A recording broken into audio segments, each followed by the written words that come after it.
షేక్పేటలో ప్రజలు ఎటువైపు ఉన్నారు, ఎవరికి ఓటేద్దాం అనుకుంటున్నారని తెలుసుకుందాం. నమస్తే అండి, మీ పేరు? నా పేరు షేక్ ఇంతియాజ్ అండి.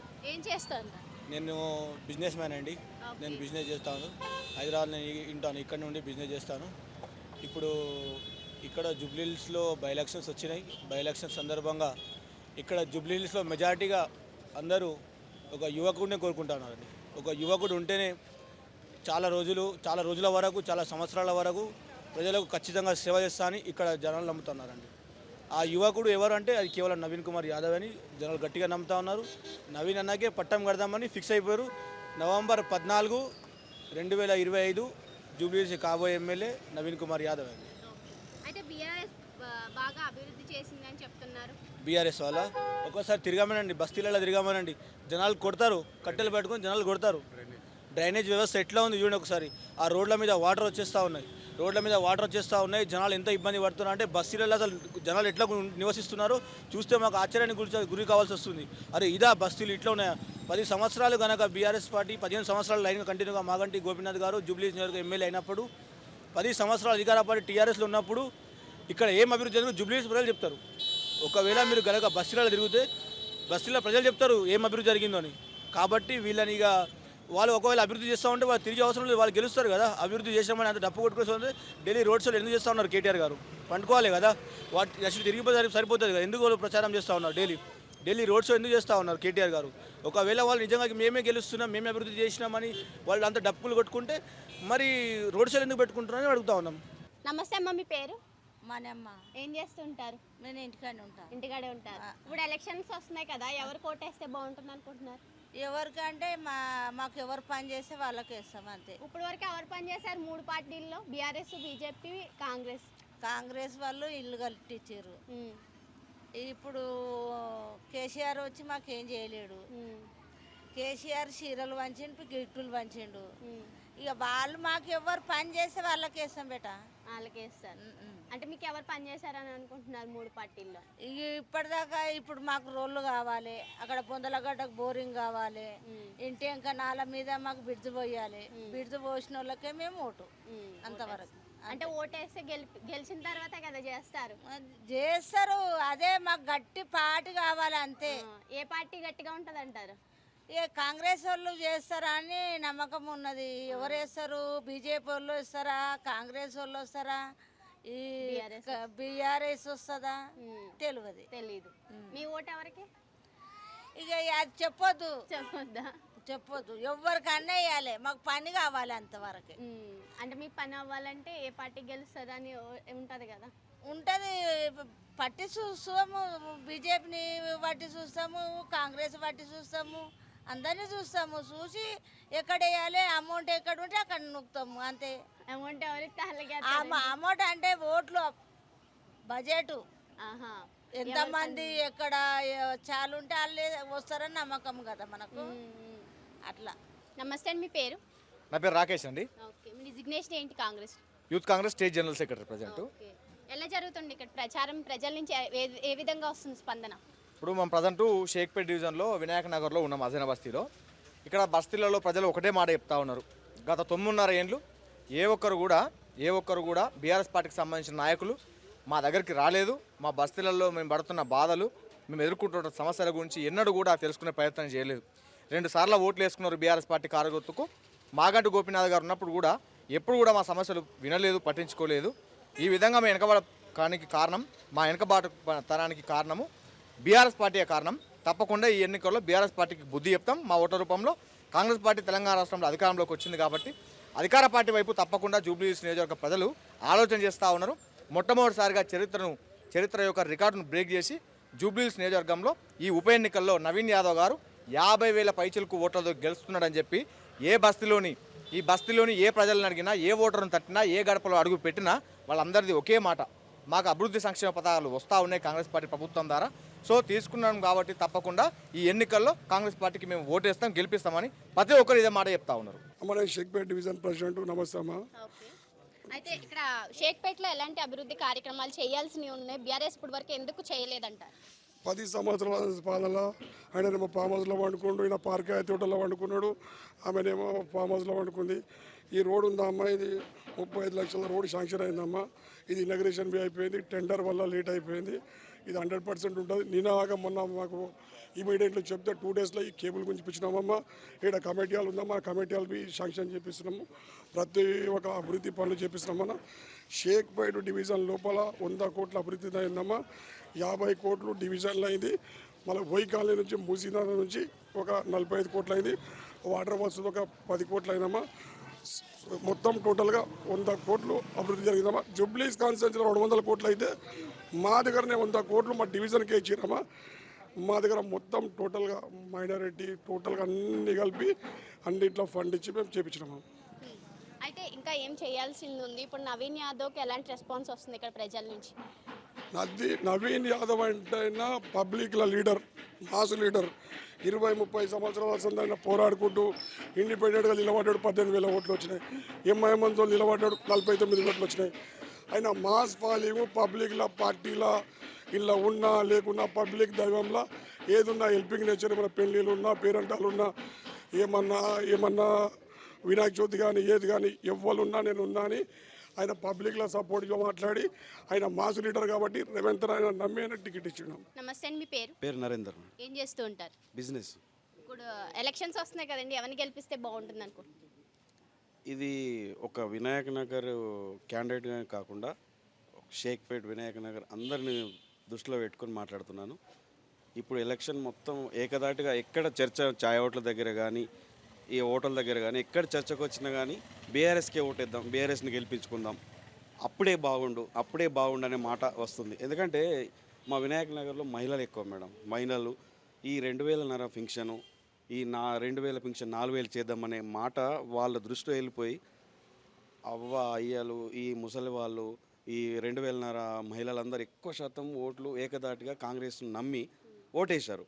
ఇప్పుడు కాంగ్రెస్ గద్దెనెక్కించిన తర్వాత మా వినాయక నగర్ బస్తీని కానీ మా షేక్పేట్ని కానీ పట్టించుకునే నాదుడే లేకుండా పోయింది. ఇంతకుముందు మాగంటి గోపీనాథ్ గారు మంచి పనులు చేశారు, చాలా మంచి పనులు. కేసీఆర్ గారికి చాలా దగ్గరగా ఉండి ఏ పనులు అయినా కానీ కేసీఆర్తో మాట్లాడుకొని సాధించుకున్నాడు, పనులు చేయించుకున్నాడు. స్ట్రీట్ లైట్లు కానీ రోడ్లు కానీ చాలా మంచిగా చేశాడు. కానీ ఇప్పుడు మాత్రం ఈ 2 సంవత్సరాల నుంచి అవకాశం పని ఏం శూన్యం ఉంది మేడం. పని అసలే జరగడం లేదు. అందుకే ఇప్పుడు ఈ అందరు ఎక్కడ చూస్తున్నారంటే ఈ ఓట్ అనేది ఒక్కసారి కేసీఆర్ గారు గుద్దితే జూబ్లీస్ ఎలక్షన్ తోటి అయినా కానీ వాళ్లకు కనువిప్పు కలుగుతుంది, కాంగ్రెస్ ప్రభుత్వానికి కనువిప్పు కలుగుతుంది అనే ఉద్దేశంతో ప్రజలందరూ ఉన్నారు మేడం. నమస్తే అండి, మీ పేరు? సాయి కిరణ్. ఏం చేస్తుంటారు? నేను ఇప్పుడు ప్రజెంట్ సాఫ్ట్వేర్ సెక్టర్లో జాబ్ చేస్తున్నాను. ఓకే, ఇప్పుడు జూబ్లీస్ నియోజకవర్గంలో ఎలక్షన్స్ వస్తున్నాయి కదా, సో ఎవరు గెలిస్తే బాగుంటుందని మీరు అనుకుంటున్నారు? నవీన్ యాదవ్. ఎందుకు నవీన్ యాదవ్? నవీన్ యాదవ్ అనేటైనా కష్టాలలో సుఖాలలో ప్రజల కోసం పనిచేసే వ్యక్తి, ఒక యువకుడు. ప్రజల కోసం మేము ఉన్నాను పోతున్నాడు, మా కోసం ఏదో ప్రశ్నిస్తాడు, అది చేస్తాడు అని చెప్పి మేము అనుకుంటున్నాము. ఇప్పుడు మాగంటి సునీత ఉన్నది, అలా భర్త 12 సంవత్సరాల నుంచి ఎమ్మెల్యే అయ్యిండు. అసెంబ్లీలో ఒక్కసారి మా సమస్యల గురించి కానీ ఎప్పుడు కూడా ఒక్కసారి కూడా మాట్లాడలే. ఇప్పుడు ఆమె వచ్చిన తర్వాత, ఆమె ఎమ్మెల్యే అయిన తర్వాత కూడా మా గురించి మాట్లాడితే నేను సుబ్బు చూపెడతారు వాళ్ళు. మేము అందుకే నవీన్ యాదవ్ యువకుడు, మా కోసం కష్టపడతాడు, మా కోసం మాట్లాడతాడు అని చెప్పి మేము అనుకొని ఆయన ఎంచుకుంటున్నాం. ఓకే, ఇప్పుడు మరి కేటీఆర్ అంటున్నారు నవీన్ యాదవ్ గెలిస్తే మొత్తం రౌడీ రాజ్యం వస్తుందని చెప్పేసి అంటున్నారు. కేటీఆర్ ఎంబడే రౌడీలు ఉంటారు, ఆర్మూర్ జీవన్ రెడ్డి వీళ్ళందరూ రౌడీలు. ఇప్పుడు వాళ్ళు ఏమంటున్నారంటే, నిన్న రహమత్ నగర్లో ఒక మీటింగ్ అయింది, ఒక పీపీటీ ప్రజెంటేషన్ ఇచ్చిండు. ఈ నుంచి 6 దాకా అన్ని ట్రస్ట్లు వేసి ఒక మీటింగ్ పెట్టినాడు. మీటింగ్ పెట్టి కాంగ్రెస్ పార్టీ ఫెయిల్యూర్స్ అని చెప్పి ఆయన మొత్తం ఏం చేస్తుండే, ఒక డిస్క్రిప్షన్ ఇచ్చి మ్యాటర్ పెడుతున్నాడు. మళ్ళీ మీరు చేసిన 3,016 రూపాయల నిరుద్యోగ వృత్తి ఇస్తా అన్నారు, ఇంటికి ఒక ఉద్యోగం ఇస్తా అన్నారు, దళితులకు 3 ఎకరాల భూమి ఇస్తా అన్నారు, దళితులను ముఖ్యమంత్రి చేస్తా అని చెప్పిండు, మొత్తం డబల్ బెడ్రూమ్ ఇల్లు ఇస్తా అని చెప్పిండు, దళిత బంధు ఇల్లు ఇస్తా అని చెప్పిండు, మొత్తం ఇంటికి ఒకటి ఉద్యమకారులకి మంచిగా చరిత్ర నిలిచిపోయేటట్టు వాళ్ళ కుటుంబాలకి మేము సేవ చేసేటట్టు ఒక పెద్ద పొజిషన్లో నిలబడతా అని చెప్పిండు, ఇచ్చిండా. మళ్ళీ అట్లాంటిది వచ్చి ఈరోజు మా గురించి కాంగ్రెస్ పార్టీ ఏం చేసి, మేము వచ్చి 2 సంవత్సరాలు అవుతుంది కదా, 2 సంవత్సరాలనే వీళ్ళు తట్టుకోలేకపోతున్నారు. ఫస్ట్ స్కీమ్ కాంగ్రెస్ పార్టీ అధికారంలోకి రాగానే మహిళలందరికీ కూడా ఫ్రీ బస్ ఇచ్చింది.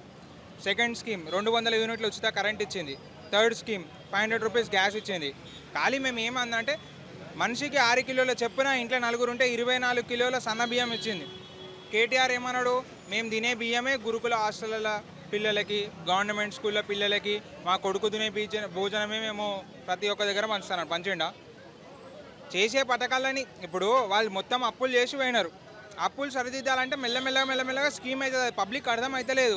కాంగ్రెస్ పార్టీ ఏం చేస్తలేదు అని అంటే నాగార్జున సాగర్ ప్రాజెక్టు ఎవరు కట్టారు? చాలా పెద్ద పెద్ద ప్రాజెక్టులు కట్టి ఇప్పటి వరకు కూడా కుప్ప కూలలేవు అవి. వీళ్ళు కాళేశ్వరం కట్టిండి, అది మొత్తం విరిగిపోయింది. పైసలన్నీ మన మల్లన్న సాగర్ మొత్తం పోయింది, కాళేశ్వరం ప్రాజెక్టు పోయింది, పైసలన్నీ వేస్ట్ చేసారు. ఇప్పుడు అప్పుల పాలు చేసారు. ఏ ఒక స్కీమ్ని మేము ప్రజెంట్ చేసామన్నా సరే కష్టమైపోతుంది. కష్టమైనా ఏదైనా సరే మేము చేస్తామని ఒక హామీ ఇచ్చి ముంగడు జరుగుతుండే రేవంత్ రెడ్డి. నమస్తే అండి, మీ పేరు? సుధాకర్. ఏం చేస్తుంటారు? నేను బిజినెస్ అండి. బిజినెస్ చేస్తారు. ఇప్పుడు జూబ్లీస్ ఎలక్షన్స్ వస్తున్నాయి, ఎవరు గెలిస్తే బాగుంటుంది అనుకుంటున్నారు? బీఆర్ఎస్ పార్టీ సునీతమ్మ గారు గెలిస్తే బాగుంటుందని అనుకుంటున్నాం. ఎందుకండి 10 ఏళ్ళు బీఆర్ఎస్ పాలనలో అభివృద్ధి జరగలేదంటున్నారు? 10 ఏళ్ళ అభివృద్ధి చాలా జరిగింది. ఏంది అటు సంక్షేమం కానీ, ఇటు ఐటీ రంగం కానీ, ఇటు ఇది వాటర్ది ప్రాబ్లము, కరెంటుది కానీ, ప్లస్ రోడ్స్, డ్రైనేజు కేసీఆర్ గారు బాగానే చేశారు. మళ్ళీ మాగంటి గోపినాథ్ గారు ఈ 10 సంవత్సరాల నుండి డెవలప్మెంట్ మా వినాయక నగర్లో ప్రతి గల్లీకి సీసీ రోడ్లు, అండర్ గ్రౌండ్ డ్రైనేజ్ వ్యవస్థ మంచిగా ఏర్పాటు చేశారు. వాటర్, స్ట్రీట్ లైట్లు అక్కడికి వెళ్ళి సూపర్ చేశారు. ఓకే. అయితే కాంగ్రెస్ చూసుకున్నట్లయితే ఈ 2 ఏళ్ళలోనే మేము ఎంతో అభివృద్ధి చేసాం. ఇప్పుడు జూబ్లీస్ నియోజకవర్గంలో నవీన్ యాదవ్ గెలిస్తే ఇంకా అభివృద్ధి జరుగుతుంది అని చెప్పేసి అంటున్నారు. చూస్తులు రాష్ట్ర ప్రజలందరూ ఇస్తులు వాళ్ళు ఇచ్చిన వాగ్దానాలు ఏంది, వాళ్ళు చేస్తున్న పనులు ఏంటని రాష్ట్ర ప్రజలు ఇస్తులు. పేదల ఇల్లు కూర్చడం, పెద్దలకు పంచడం అని జరుగుతుంది. మా వినాయకనగర్ కాలనీలో ఇప్పటి వరకు ఇలాంటి అభివృద్ధికి శూన్యం. ఈ 2 ఏళ్లలో కాంగ్రెస్ గవర్నమెంట్ వచ్చి నుంచి అభివృద్ధి నోచుకోవడం లేదు. మాగంటి గోపినాథ్ కేసీఆర్ గవర్నమెంట్లో చేసిన పనులే తప్ప ఇప్పటికీ వాళ్ళు చేసిన అభివృద్ధి శూన్యం. పేదలకు 2500, మహిళలకు 2500 ఇస్తాను పింఛన్ ఇవ్వలేరు. మరియు 2000 పింఛన్ 4000 ఇస్తున్నారు. వికలాంగులకు 4000 పింఛన్ 6000 ఇస్తానని మాటలు చెప్పింది తప్ప ఒక్క పని కూడా చేయలేరు. ఈ జూబ్లీస్ బై ఎలక్షన్ ద్వారా సునీతమ్మను భారీ మెజార్టీతో గెలిపిస్తూ కాంగ్రెస్ ప్రభుత్వానికి కనుమూపు కలిగేలా ఈ రిజల్ట్ ఉంటుంది. ఈ రిజల్ట్తోని ఇకనైనా ఈ 3 సంవత్సరాలలో అన్ని పథకాలు అమలు చేస్తారని కోరుకుంటున్నాం. నమస్తే అండి, మీ పేరు? నా పేరు శ్రీనివాస్ గౌడ్ అండి. ఏం చేస్తుంటారు? నేను బిజినెస్ చేస్తుంటాను. ఇప్పుడు జూబ్లీస్ ఎలక్షన్స్లో ఏ పార్టీ గెలిస్తే బాగుంటుందని అనుకుంటున్నారు? ఇప్పుడు ఈ రోజుల్లో చూస్తున్నాము, కాంగ్రెస్ ప్రభుత్వం వచ్చి 2 సంవత్సరాలు నడిచిపోతున్నది. ప్రజలు ప్రతి ఒక్కరు ఏమంటున్నారు, ఇచ్చిన హామీలు ఏదో బస్సు ఇచ్చారు, ఆడలో గాడలు జుట్లు పట్టి కొట్టుకుంటున్నారు. ప్రతి హామీలో 420 హామీలు ఇచ్చి ఆయన ఏదో చేసుకొని గద్దెకెక్కిండు. ఇప్పటి వరకు కూడా చేసిన ఏం లేదు, ప్రజల్ని మబ్బు పెడుతున్నాడు. మళ్ళీ ఈ సీటు గెలిస్తే ఆయనకు ఒరిగేది చేసేది లేదు. మాగంటి గోపీనాథ్ గారు మా ఒక వినాయక్ నగర్ డివిజన్లో ఎంత అభివృద్ధి పనులు చేశారంటే, రోడ్లు చూడండి, స్ట్రీట్ లైట్లు చూడండి, మన షేక్పేట్ ఫ్లైఓవర్ మొత్తము మన కేసీఆర్తో ఆయన కొట్లాడి తీసుకొచ్చి అన్ని శాంక్షన్ చేయించాడు. అంతకన్నా నిదర్శనం ఇంకేం కావాల్సింది. ఆయన చేసే కేటీఆర్ గారు ఐటీ రంగం ఎంతో అభివృద్ధి చేశారు ఈ రోజుల్లో. అటువంటి నాయకుడిని వీళ్ళు ఇప్పుడు మా ప్రజలందరూ ఏమనుకుంటారు అంటే, అటువంటి నాయకుని కోల్పోయినామని, మళ్ళీ ఎంత తప్పు చేసినామని ఈరోజు ప్రతి ఒక్కరు వినాయక నగర్ డివిజన్లో ఇంటింటికి అందరూ కంకణం కట్టుకొని డిసైడ్ అయ్యారు, కేసీఆర్ గారిని గెలిపించాలా, మళ్ళీ మేము కేసీఆర్ ప్రభుత్వం తెచ్చుకోవాలని ఆలోచన చాలా మంది ఆలోచిస్తారు. కాంగ్రెస్ పార్టీ ఎందుకు తెచ్చుకున్నామని అంత రియలైజ్ అవుతున్నారు ఈ రోజుల్లో. నమస్తే అమ్మా. అయితే ఇక్కడ ప్రజల నాడు ఏ విధంగా ఉంది, ఎటువైపు ఉంది? ప్రజలు బాగా బ్రహ్మాండంగా పడుతున్నారమ్మా. కాంగ్రెస్ సైడే ఉన్నారు. మేము స్వీప్ చేస్తాము, పక్కా చేస్తాము. కానీ కేటీఆర్ ఏదైతే అన్నారో నవీన్ యాదవ్ గెలిస్తే రౌడీ రాజ్యమే వస్తుంది అని చెప్పేసి పళ్ళు అమ్ముకునే వాళ్ళు, కూరగాయలు అమ్ముకునే వాళ్ళ దగ్గర కూడా తన మనుషులు వెళ్ళి వాళ్ళు డబ్బులు వసూలు చేస్తారు రేపొద్దున గెలిస్తే అని చెప్పేసి అంటున్నారు. దీని మీద మీరేమంటారు? గత 10 సంవత్సరాలలో వాళ్ళు ఉన్నప్పుడు చేసింది రౌడీ రాజ్యం వాళ్ళు చేశారు. ఇప్పుడు మాగంటి ఉన్నప్పుడు మీకు తెలుసు కదా మీడియా వాళ్ళందరికీ, అప్పుడు రౌడీ రాజ్యం వాళ్ళు జరిగింది. కానీ నవీన్ యాదవ్ గెలిస్తే సమాజం బాగుపడుతుంది, సొసైటీ బాగుపడుతుంది, జూబ్లీస్ కాన్స్టిట్యూన్సీ బాగుపడుతుంది. అయితే ఇప్పుడు చూసినట్లయితే ఎంత మెజారిటీతో గెలుస్తుంది అనుకుంటారు కాంగ్రెస్? 50, నాకు తెలిసి 50,000 అబవ్ అమ్మా. 50,000 అబవ్ ఉంటుంది. అయితే మొన్న సర్వే కూడా చూసుకున్నట్లయితే సర్వే వాళ్ళు కావాలని కాంగ్రెస్కి అనుకూలంగా చేయించుకున్నారని చెప్పేసి ప్రతిపక్షాలు అంటున్నారు. సైదుల్ సర్వే ఏదైతే ఉందో దాని గురించి మీరేమంటారు? అంటే మళ్ళీ చెప్పండి ఒకసారి. సైదులు సర్వే చేయించారు కదండి నిన్న, ఆయన చెప్పారు 45% కాంగ్రెస్, 40% బీఆర్ఎస్. అయితే బీఆర్ఎస్ వాళ్ళు ఏమంటున్నారంటే ఇది కావాలని కాంగ్రెస్ పార్టీ చేయించుకుంది సర్వే, కావాలని డబ్బులు ఇచ్చి చేయించింది అన్నట్టు మాట్లాడుతున్నారు. ఒకటమ్మా చూడండి, మాకు రూలింగ్ గవర్నమెంట్ ఉంది. అందులో ఇప్పుడు మొన్న ఒక 100 కోట్లు ఖర్చు పెట్టారు జూబ్లీస్ ఇది కాన్స్టిట్యున్సీకి. అంటే ఇప్పుడు ఇక్కడే డెవలప్ ఉంది కానీ క్యాండిడేట్ కూడా కొంచెం ఆయన చదువుకున్నాడు, బాగా ఉత్సాహవంతుడు, ఆయనకే సీట్ ఇచ్చారు. ఎవరు చేస్తారో ఎవరు చేయరు అని చెప్పేసి ఇచ్చారు. కానీ బీసీ బిడ్డ లెగుస్తున్నాడని చెప్పేసి బీఆర్ఎస్ వాళ్ళు కావాలని ఆయన మీద బురద జరుగుతున్నారు. ఆయన వాళ్ళ ఫ్యామిలీ కానీ మంచి ఫ్యామిలీ. ఈ కేటీఆర్ కావాలని ఒక 2018లో కూడా సీట్ ఇవ్వకుండా చేశాడు, మళ్ళీ 23లో కూడా చేశాడు. అతను ఎందుకు చేస్తున్నాడో తెలియదు. మరి రానున్న రోజులలో మాత్రము ఇక్కడ బీఆర్ఎస్ పార్టీకి మేము డిపాజిట్ లేకుండా చేస్తాం.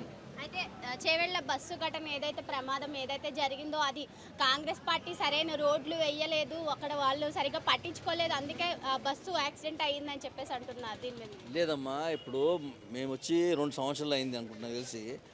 అంతకుముందు 10 ఏళ్ళు వాళ్ళు ఉన్నారు కదా, మరి వాళ్ళు రోడ్ వేయచ్చు కదా. ఇదన్నీ ఇప్పుడు పొలిటికల్గా వాళ్ళు బురద చల్లుతున్నారు. అదేం కాదు, ఏదో టిప్పర్ తగిలింది, ఏదో అన్ఎక్స్పెక్ట్ జరిగింది. కానీ కాంగ్రెస్ వాళ్ళ మీద జరిగింది, రోడ్డు వేయలేదని తప్పది. దాన్ని కూడా విశ్లేషిస్తారు, సర్చింగ్ చేస్తున్నారు ఇప్పుడు ఆల్రెడీగా. ఇది జరుగుతుంటుంది, కావాలని చేసింది కాదు, అది అన్ఎక్స్పెక్ట్ జరిగింది, అది యాక్సిడెంట్ అది. కానీ వాళ్ళందరికీ ప్రగాఢ సన్మతి చెప్తున్నాను, వాళ్ళ ఫ్యామిలీస్ అందరికీ పాపం చాలా బాధాకరమైన విషయం ఇది. నమస్తే, మీ పేరు? పద్మ అండి. ఏం చేస్తూ ఉంటారు? నేను క్యాజువల్గా ఇంట్లో వర్క్ చేసుకుంటాను. ఇప్పుడు ఎలక్షన్స్ వస్తున్నాయి కదండి, ఎవరు గెలిస్తే బాగుంటుంది అనుకుంటున్నారు? నవీన్ యాదవ్ గెలిస్తే బాగుంటుంది అనుకుంటున్నాను. ఎందుకండి నవీన్ యాదవ్? పేదలకు ప్రతి ఒక్కరికి సహాయ సహకారాలు అందించేది అన్న అంటే నేనున్నా అనేది నవీన్ యాదవ్ కాబట్టి నవీన్ యాదవ్ గెలిస్తే బాగుంటుంది. ఆ 10 సంవత్సరాలు బోగస్ మాటలు చెప్పి కనీసం ఒక రేషన్ కార్డు ఇచ్చిన వాళ్ళు లేరు, ఒక ఇండ్లు అని చెప్పి కనీసం జాబ్స్ అని చెప్పి ఏది చేసిన దాఖలు లేని వాళ్ళు ఈరోజు ఈ ఏరియా చూస్తూ ఉన్నారండి. 10 సంవత్సరాలు వాళ్ళే పాలనలో ఉన్నారు. కనీసం ఎక్కడన్నా ఇంత చెంచాలు మట్టేసింది అయితే లేదు. అప్పుడు కాంగ్రెస్ ప్రభుత్వం ఉన్నప్పుడు వేసిందే, మళ్ళీ అదే కాంగ్రెస్ ప్రభుత్వమే పనిచేస్తుంది. కాబట్టి నవీన్ యాదవ్ని గెలిపించుకొని పని చేయించుకోవాలనేది అనుకుంటున్నాను. అయితే ఇక్కడ చూసుకున్నట్లయితే బీఆర్ఎస్ గవర్నమెంట్ వచ్చేసి 10 సంవత్సరాలు అయిందంటున్నారు. ఇప్పుడు 6 గ్యారంటీల్లో ఏ గ్యారంటీ అమలు అవ్వలేదని చెప్పేసి బీఆర్ఎస్ వాళ్ళు అంటున్నారు. దానికి మీరేమంటారు? మేడం, ఇప్పుడు మొత్తము అసలు ఖజానానే ఖాళీ చేసి వెళ్ళిపోయినరు. ఒకప్పుడు వాళ్ళ పార్టీ అధికారంలోకి రాకముందుకు ఇదే నవీన్ యాదవ్ కుటుంబం నుంచి కనీసం బండ్లు కొనిస్తే వాళ్ళ బిడ్డ పెళ్లి చేసిన దాఖలు వాళ్ళే ఉన్నాయి. ఈ రోజు ఎకరాలు 1600 ఎకరాలలో ఫామ్ హౌస్లు కట్టుకున్న దాఖలు ఉన్నాయి. వాళ్ళు కాంట్రాక్టులు చేసుకొని కమిషన్లతో వాళ్ళు బతికిళ్ళు తప్ప పేదలను ఎప్పుడు చూడలేదు కదా. దానికోసం ఇప్పుడు కాంగ్రెస్ ప్రభుత్వంలో రావాలి 6 గ్యారంటీలు అని అంటున్నారు. 10 సంవత్సరాలు పని చేసిన వాళ్ళు ఏ గ్యారంటీలు అమలు చేసిండ్రు? 2 సంవత్సరాలలో ఇంకా 3 సంవత్సరాల పాలన ఉందండి. 3 సంవత్సరాలలో ఖచ్చితంగా రేవంత్ రెడ్డి గారు ఒప్పుకున్న ప్రకారంగా పనిచేస్తారు, ప్రతి గ్యారంటీ అమలు చేస్తాం. నమస్తే, మీ పేరు? నా పేరు మహేందర్. ఏం చేస్తుంటారు? నేను ఈ పని చేస్తాను, కూలి పని చేస్తాను. ఇప్పుడు ఎలక్షన్స్ వస్తున్నాయి కదండి, ఎవరు గెలిస్తే బాగుంటుంది అనుకుంటావా? నవీన్ యాదవ్. నవీన్ యాదవ్. ఎందుకండి? ఎందుకంటే టీఆర్ఎస్ మాకు ఏం చేయలేదు. ఏం చేయలేదు అంటే బీఆర్ఎస్ పాలనలో చాలా అభివృద్ధి చేసామంటున్నారు కదా. చేయలేదు. ఏం చేయలేదంటారా? ఈ రోడ్డు ఎట్లా 10 ఏళ్ళు అయింది గోపినాథ్ వచ్చి, ఆ రోడే వేయలేదు ఇంతవరకు. ఇప్పుడు నవీన్ యాదవ్ గెలిస్తే ఏం చేస్తారు? అసలు ఎలాంటి వాడు అంటాడు నవీన్ యాదవ్? నవీన్ యాదవ్ మంచోడు. ఏమైనా హెల్ప్ చేశారా ఎవరికి? చేస్తాడు. అక్కడ వేసి ఇక్కడ కూడా చేస్తాడు, అంతగా చేస్తాడు. కాంగ్రెస్ గెలవాలండి. నమస్తే, మీ పేరు? నా పేరు ప్రవీణ్ అండి. నేను ఊరుకోటాను, ఎందుకంటే అందరు వేసుకోవాలి, అంతే అంటారా? అందరు వేసుకోవాలి. మీరు నోటా కొట్టేస్తారు. నోటాకేస్తారా?